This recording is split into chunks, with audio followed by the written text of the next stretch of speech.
नमस्ते दोस्तों। आज हम बहुत ही महत्वपूर्ण विषय के बारे में पढ़ेंगे। इससे पहले वीडियो शुरू हो, अगर आप इस चैनल पर नए हो तो चैनल को सब्सक्राइब करें, वीडियो को लाइक करें, कमेंट करें और अपने दोस्तों के साथ शेयर करें। नोटिफिकेशन को ऑन करें और बेल आइकन को प्रेस करें ताकि आपको हमारी आने वाली वीडियो सबसे पहले मिल सके। तो चलो दोस्तों, वीडियो को शुरू करते हैं।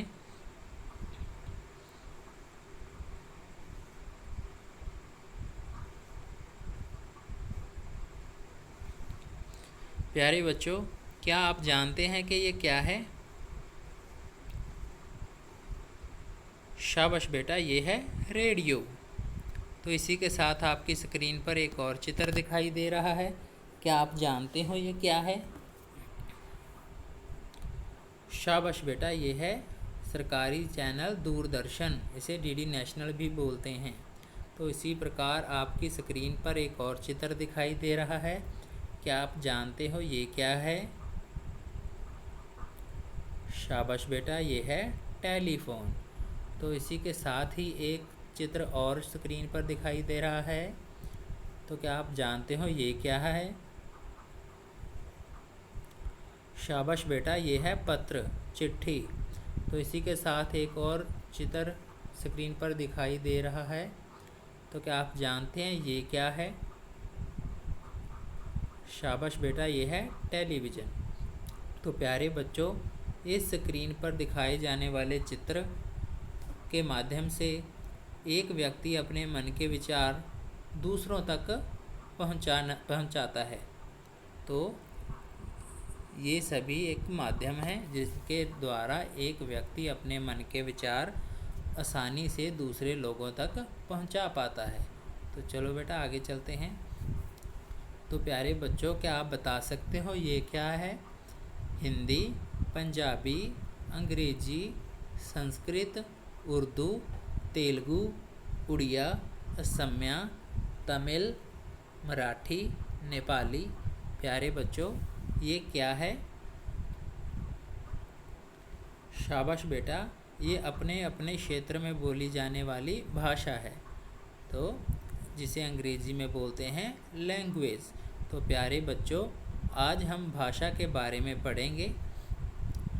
तो प्यारे बच्चों, जो भाषा का प्रश्न है बहुत ही महत्वपूर्ण प्रश्न है। ये परीक्षा में आता ही है। ये सिर्फ 5 नंबर का होता है, किंतु ये बहुत ही महत्वपूर्ण है। भाषा का प्रश्न जब पेपर में डालते हैं तो उसे थोड़ा बोल्ड कर देते हैं। तो जैसे भाषा किसे कहते हैं, या भाषा से आप क्या समझते हो, भाषा का क्या अर्थ है, भाषा का क्या तात्पर्य है और उसके भेदों का वर्णन करो।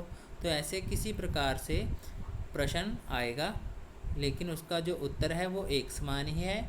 चलो बच्चों, भाषा की परिभाषा करते हैं। तो डेफिनेशन है, भाषा एक साधन है जिस साधन के माध्यम से मनुष्य अपने विचार या भाव बोलकर या लिखकर प्रकट करता है तथा दूसरों के विचार सुनकर या पढ़कर समझता है। उसे भाषा कहते हैं, जैसे हिंदी, पंजाबी, अंग्रेजी इत्यादि। तो बच्चों, एक व्यक्ति अपने मन के विचार दूसरों के सामने या तो बोलकर या लिखकर प्रकट करता है, और जो लोग हैं वो सुनकर और पढ़कर विचारों को समझते हैं। इसी प्रकार हम भी दूसरों के विचार या तो सुनकर या पढ़कर समझते हैं। तो इसे भाषा कहते हैं। तो भाषा क्या है?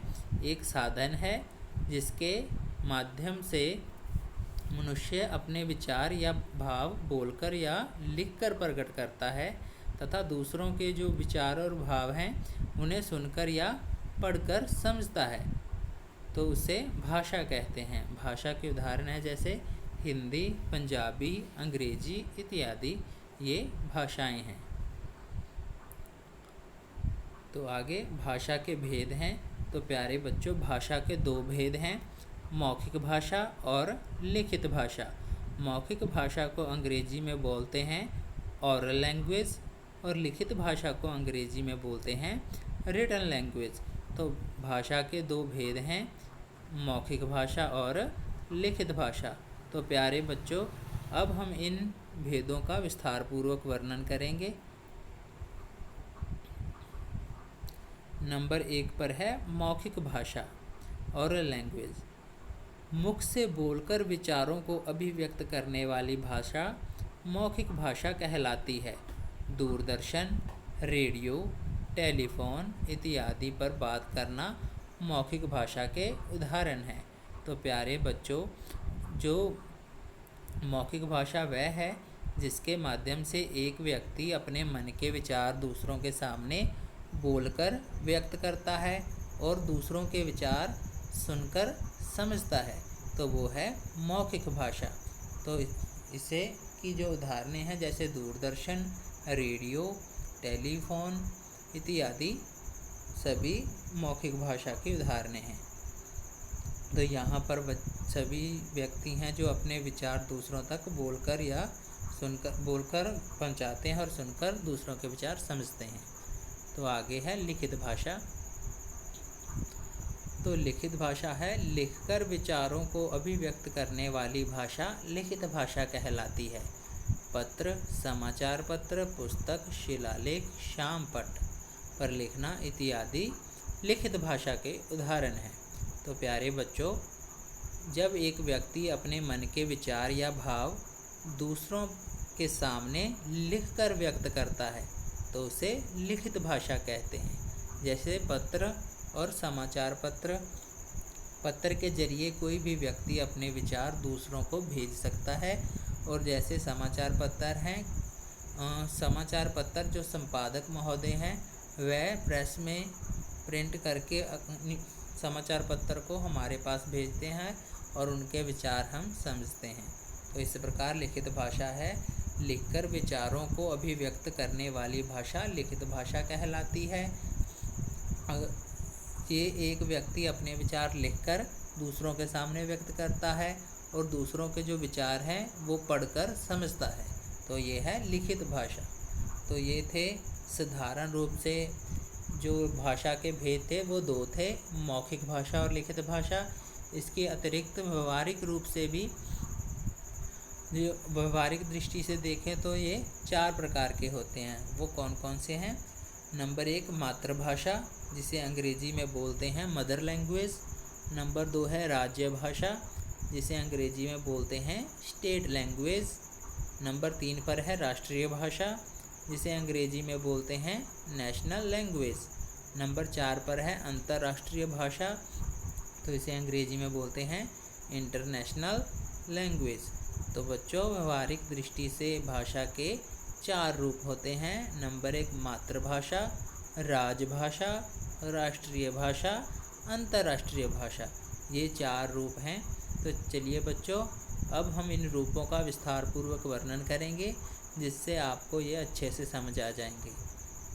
तो नंबर 1 पर है मातृभाषा, मदर लैंग्वेज। तो ये है जो भाषा बच्चा जन्म के बाद अपनी माता या परिवार से सीखता है उसे मातृभाषा कहा जाता है। तो बच्चों, जब बच्चा पैदा होता है और अपने पैदा होने के 2 साल तक जब बोलना सीखता है तो वो अपने परिवार में ही सीखता है, अपनी माता से या अपने परिजनों से जो कुछ सीखता है और जो भाषा बोलता है वह भाषा उसकी मातृभाषा होती है। तो आप बच्चे जो घर में भाषा बोलते हो वो आपकी मातृभाषा है। तो जैसे जो भाषा बच्चा जन्म के बाद अपनी माता या परिवार से सीखता है उसे मातृभाषा कहा जाता है। तो इसके बाद है दूसरा पॉइंट है राजभाषा। तो स्टेट लैंग्वेज है जिस भाषा का प्रयोग सरकारी कामकाज में किया जाता है वह राजभाषा कहलाती है। तो बच्चों, स्टेट में जो भी सरकारी काम होता है उसमें जो भाषा प्रयोग में लाई जाती है तो वो भाषा हमारी राजभाषा कहलाती है। जैसे हम पंजाब में रहते हैं तो हमारी राजभाषा पंजाबी है। तो इसी प्रकार जिस भाषा का प्रयोग सरकारी कामकाज में किया जाता है वह राज्य भाषा कहलाती है। तो आगे 3 नंबर पर है राष्ट्रीय भाषा, नेशनल लैंग्वेज। अब पूरे देश की बात कर रहे हैं, पूरे देश में जिस भाषा का प्रयोग राष्ट्रीय स्तर पर किया जाता है उसे राष्ट्रीय भाषा कहा जाता है। भारतीय संविधान के अनुसार 14 सितंबर 1949 को हिंदी भाषा को राष्ट्रीय भाषा का दर्जा दिया गया है। हिंदी के अलावा 22 अन्य भाषाओं को भी संविधान द्वारा मान्यता दी गई है। तो बच्चों, पूरे देश में जब कोई व्यापार होता है तो या कोई संपर्क होता है तो वो किस भाषा के माध्यम से होता है। ज़्यादातर स्टेट कौन सी भाषा बोलते हैं, ये भी एक तर्क है जिससे राष्ट्रीय भाषा का चयन होता है।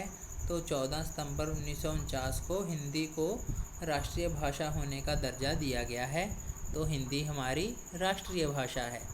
तो 14 सितंबर 1949 को जब हिंदी को राष्ट्रीय भाषा का दर्जा दिया गया, उसी दिन की याद में हम 14 सितंबर को हिंदी दिवस भी मनाते हैं। तो हिंदी के अलावा 22 अन्य भाषाओं को भी संविधान द्वारा मान्यता दी गई, अर्थात संविधान में उन्हें भी लिखा गया। वो 22 भाषाएं कौन सी हैं? वो इस प्रकार हैं: हिंदी, संस्कृत, उर्दू, तेलुगु, उड़िया, असमिया, तमिल, मराठी, नेपाली, पंजाबी, बंगाली, गुजराती, मलयालम, कोंकणी, मणिपुरी, सिंधी, कश्मीरी, डोगरी, कन्नड़, बोडो, मैथिली, संथाली। तो बच्चों, ये 22 भाषाएं हैं जिनको हिंदी के साथ साथ भाषा होने की मान्यता संविधान द्वारा प्रदान की गई है। तो आगे चलते हैं। नंबर 4 पर है अंतर्राष्ट्रीय भाषा, इंटरनेशनल लैंग्वेज। तो बच्चों, अब है देश के बाहर जो भी संपर्क हमारा देश दूसरे देशों के साथ करता है या कोई अन्य 2 देश आपस में या संपर्क करते हैं तो वो किस भाषा के माध्यम से करते हैं, वो होती है अंतर्राष्ट्रीय भाषा। तो अन्य देशों से संपर्क स्थापित करने के लिए जिस भाषा का प्रयोग किया जाता है उसे अंतर्राष्ट्रीय भाषा कहा जाता है। अंग्रेजी भाषा को अंतर्राष्ट्रीय भाषा के रूप में मान्यता हासिल है क्योंकि ज़्यादातर देशों द्वारा इसी भाषा का प्रयोग अंतर्राष्ट्रीय स्तर पर किया जाता है। तो प्यारे बच्चों, अगर 2 देश या 2 से अधिक देश कोई संधि करें, कोई समझौता करें या व्यापार करें तो वो किस भाषा के जरिए आपस में बात करते हैं, वह भाषा अंतर्राष्ट्रीय भाषा कहलाती है। तो वो अंतर्राष्ट्रीय भाषा वह होती है जो ज़्यादातर देशों में बोली जाती है। इसी प्रकार जो अंग्रेजी भाषा है वो अंतर्राष्ट्रीय भाषा के रूप में मानी जाती है क्योंकि ज़्यादातर देश अंग्रेजी ही बोलते हैं, तो इसलिए अंग्रेजी को अंतर्राष्ट्रीय भाषा कहा जाता है। तो एक बार फिर देखिए, अन्य देशों से संपर्क स्थापित करने के लिए जिस भाषा का प्रयोग किया जाता है उसे अंतर्राष्ट्रीय भाषा कहा जाता है। अंग्रेजी भाषा को अंतर्राष्ट्रीय भाषा के रूप में मान्यता हासिल है क्योंकि ज़्यादातर देशों द्वारा इसी भाषा का प्रयोग अंतर्राष्ट्रीय स्तर पर किया जाता है। तो बच्चों, इसके साथ ही हमारे 4 के 4 जो रूप हैं व्यवहारिक दृष्टि से वो पूर्ण हो चुके हैं। उम्मीद करता हूँ कि आपको ये वीडियो पसंद आई हो और आपको पूरा का पूरा कॉन्सेप्ट है जो समझ आ गया हो। तो बच्चों, अगर आपको ये वीडियो पसंद आई हो तो लाइक करें, कमेंट कर बताएं कि आपको ये वीडियो कैसी लगी, अपने दोस्तों के साथ शेयर करें और चैनल को सब्सक्राइब करें। तो अगर आपका कोई प्रश्न हो तो आप कमेंट में मुझे पूछ भी सकते हो। धन्यवाद।